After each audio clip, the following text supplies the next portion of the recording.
So hi guys, আমি সন্ন্যাস, তোমরা সন্ন্যাস চ্যানেলে। তো আজকে আমরা যে ভিডিওটা করবো ওটা হচ্ছে মালদা টু মায়াপুরের একটা ব্লগ। তো ভিডিওটাকে এনজয় করো।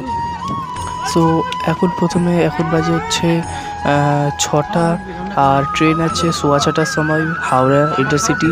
তো মালদা স্টেশন আমি চলে এসেছি, আর তো এখন ট্রেনটা ছাড়বে। তো চলো, ট্রেনটা ছাড়ার অপেক্ষায় এখন বসে আছি।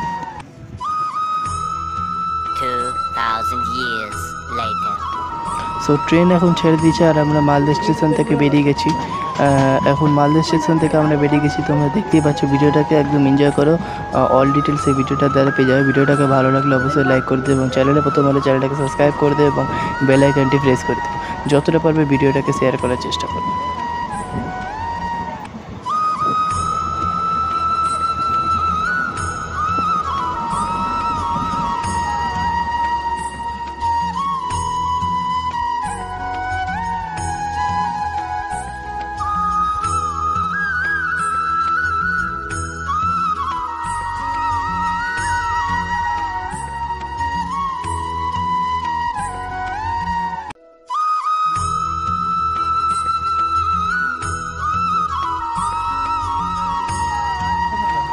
এবার আমরা পৌঁছে গেছি নবদ্বীপ ধাম স্টেশনে। এখানে আমরা নেমে প্রথমে চারিদিকটা খুব ভালো মতো দেখে নিলাম।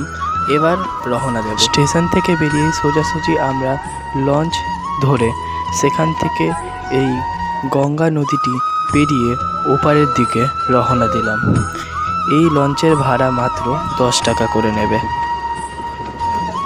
লঞ্চ থেকে বেরিয়ে সোজাসুজি সেখান থেকে টোটো ধরে আমরা যাচ্ছি এবার বিশ্রামশালার দিকে, মানে 4 নম্বর গেটে। সামনে আপনারা যে মন্দিরটা দেখতে পাচ্ছেন, এটা হচ্ছে 1 নম্বর গেট।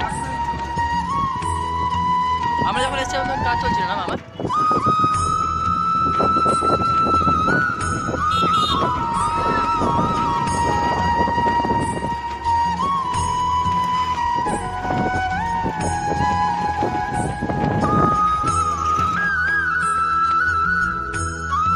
তোমরা এখানে একদম এক্সিট যে বিশ্রামশালাটার দিকে এসেছিলাম, মানে 4 নম্বর গেট দিয়ে ঢুকে এখানে বিশ্রামশালাটা এখানে রয়েছে। আমরা এখানে এসেছি, তোমরা চারদিকের পরিবেশটা দেখো, আমি দেখিয়ে দিচ্ছি।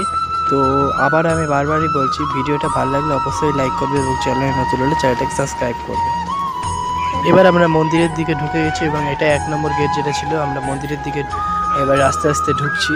তো মন্দিরে ঢোকার পরের মানে দৃশ্যটা কিন্তু খুব সুন্দর ছিল। তোমরা দেখছো এখানে 1 নম্বর গেট লেখা আছে, এবং এটা মন্দিরের গেট। এবার আমরা আস্তে আস্তে মন্দিরের ভিতরে ঢুকতে চলেছি।